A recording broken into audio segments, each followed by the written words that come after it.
Welcome to a Splatoon 2 video on the channel. This will be another news roundup video. I do have quite a lot of news to get through in this video. Let's get into the news and what I will be doing on screen now, just because I will be talking about spoilers.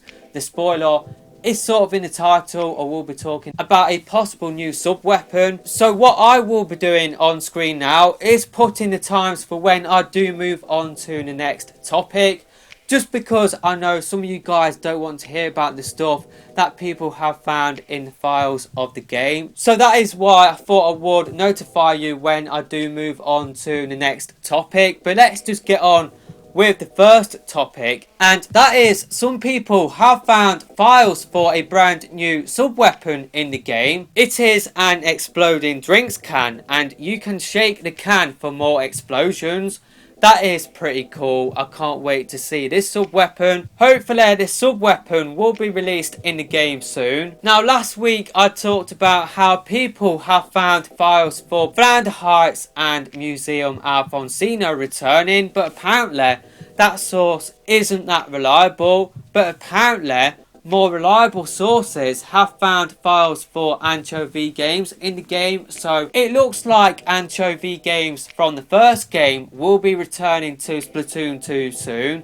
I guess it's sort of up in the air what stages are returning. It all depends on what source you believe. Some saying Anchovy games, others are saying Flounder Heights and Museum Alfonsino. I guess we just have to wait for Nintendo to officially announce new stages coming to the game. So they will be announcing a new stage coming in August, sometime in July, but we have only just got New Albacore Hotel, so it will be quite a few weeks until we do get a new stage announcement from Nintendo. Octo Tune, the Octo Expansion soundtrack, is due to come out on the 18th of July, and unfortunately it is only coming out in Japan at this moment in time. We do have a track list of all of the tracks on this soundtrack, but unfortunately it is only in Japanese. But also on this soundtrack you will get lyrics to Off the Hook's songs, but unfortunately again it is only in Japanese. You will get an interview with Pearl at her mansion, and she will provide a tour of her mansion as well. And the soundtrack will contain a review of the February live concert from Captain Cuttlefish, but unfortunately all of that stuff will be available only in Japanese. I'm hoping that Nintendo of America or Nintendo of Europe or Nintendo of UK will do something similar in those regions. I think a lot of people in those regions would love to get a translated version of the Octo Tune soundtrack. So yeah, it's cool that the Japanese audience is getting this sort of thing, but it's kind of a little bit frustrating for anybody that is a fan of the game that is outside of Japan. Japan always gets the cool stuff. That is because that is where the game is most popular. But I'm just hoping that we will still get a version of this. Like, we will get an English version of this. I know a lot of people would love to see like the interview with Pearl at her mansion and a review of the February live concert from Captain Cuttlefish. A lot of people love that sort of stuff to be available in English, so hopefully Nintendo will provide that in the future. So at E3, Nintendo Life caught up with Nogame, and we got some interesting details from Nogame. And it does sound like that they did want to add in playable Octolinks for Splatoon 1. So Nintendo Life asked Nogame, in the original Splatoon, hackers modded the game to add playable Octolink characters. Did that serve as inspiration for the Octo Expansion, or was this idea already thought of? Now that is a really poor question, just because the hackers only made files public that Nintendo themselves put into the game. So Nintendo put in those Octolink files in the game. It's not like Nintendo could get inspiration from themselves. I think Nintendo Life could have done a better job in terms of researching how those hackers got those playable Octoling characters working. They were just using files that Nintendo themselves put into the game. It's not like those hackers came up with those character models and how they played themselves. That all came from Nintendo, so that was a poor question from Nintendo Life, but this is how Nogami answered that question. I can't say we got inspiration from that, but we did see that, and we had the idea of wanting players to play as an Octoling character. Before that, we had that in our back pocket as a surprise to reveal later on. Now, I'm wondering whether Octolings were planned to be released for Splatoon 1, but then Nintendo came along and said, we are bringing out a brand new system. We want Splatoon 2 on that system. Get to work on Splatoon 2.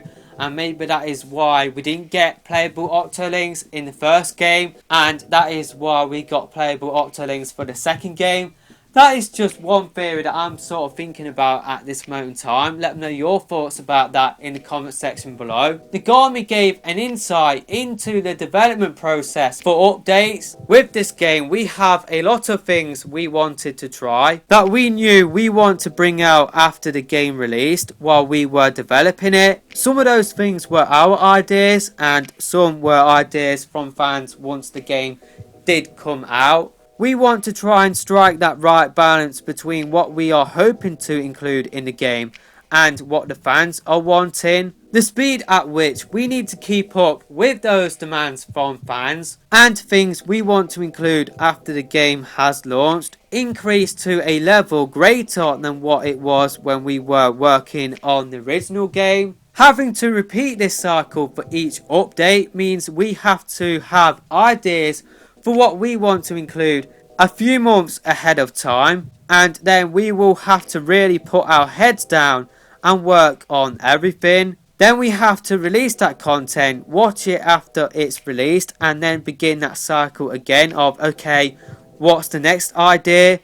This sometimes means having to work in 2 or 3 week batches on these updates, and you have to work a much faster and more compact schedule than we were previously used to. But that's not to say that it's all hard work and no fun. The advantages to this development style is that we can have our own ideas, such as things that we want to include going forward with updates, but also respond to new developments that we see from the community. In terms of where they check player feedback, Nogami says that they check player feedback from the community from a variety of places. And those places are the Japanese Splatoon Twitter account, the US Tumblr Splatoon account. They also check Reddit and real world events as well, where they get to meet the community and have face-to-face dialogue and see their reaction to what is happening in the game and what they want to see moving forward. That is definitely interesting how they develop updates that will get released in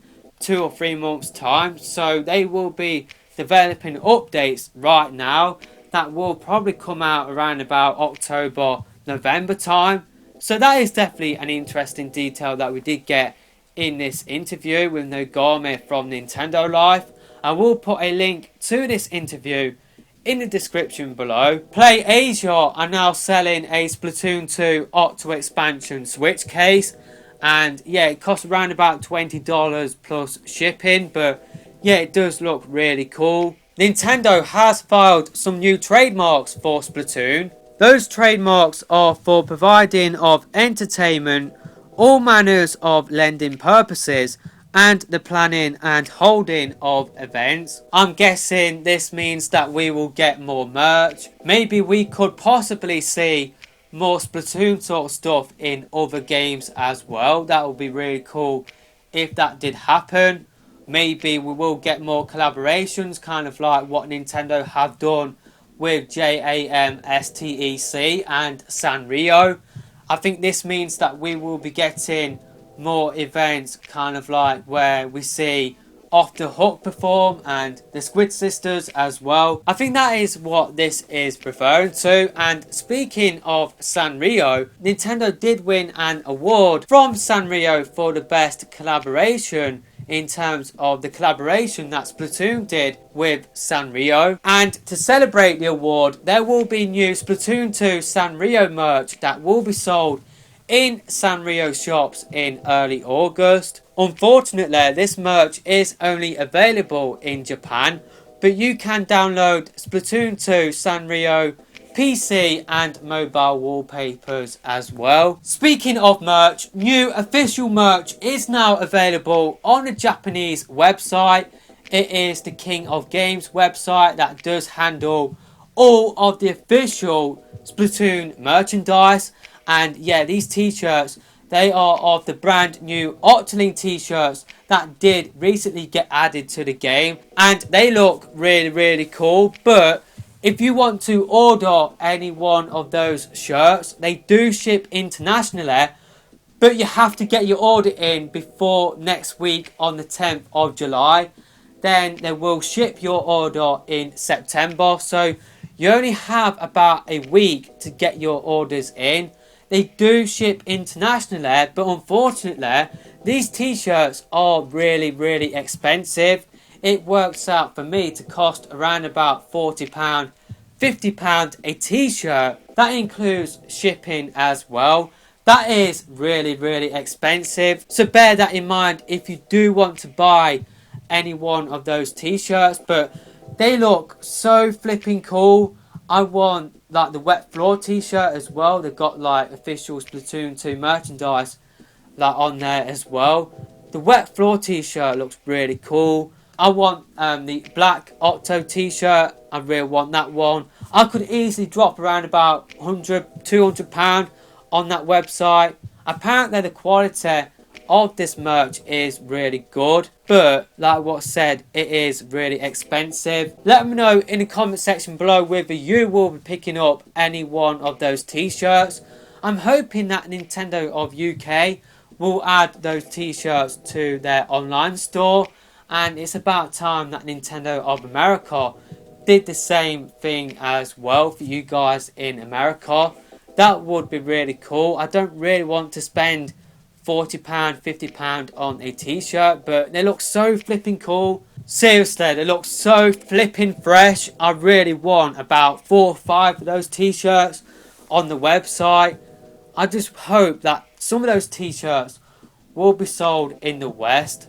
On the 21st of July in Japan, Nintendo are reselling the Splatoon 2 Nintendo Switch bundle. I do believe it will be coming with the green and pink Joy-Con, a copy of Splatoon 2 and stickers as well. Also, a 3-month Nintendo Switch online membership will be included as well, just because from September you will have to buy a Nintendo Switch online membership to carry on playing Splatoon 2 online. Now, Japan always get the cool stuff, and that will be continuing just because Tower Records, they will be holding a special Splatoon exhibit on the 13th of July. It will feature all kinds of artwork and details on the world of Splatoon, as well as a look at some prototype Splatoon amiibo.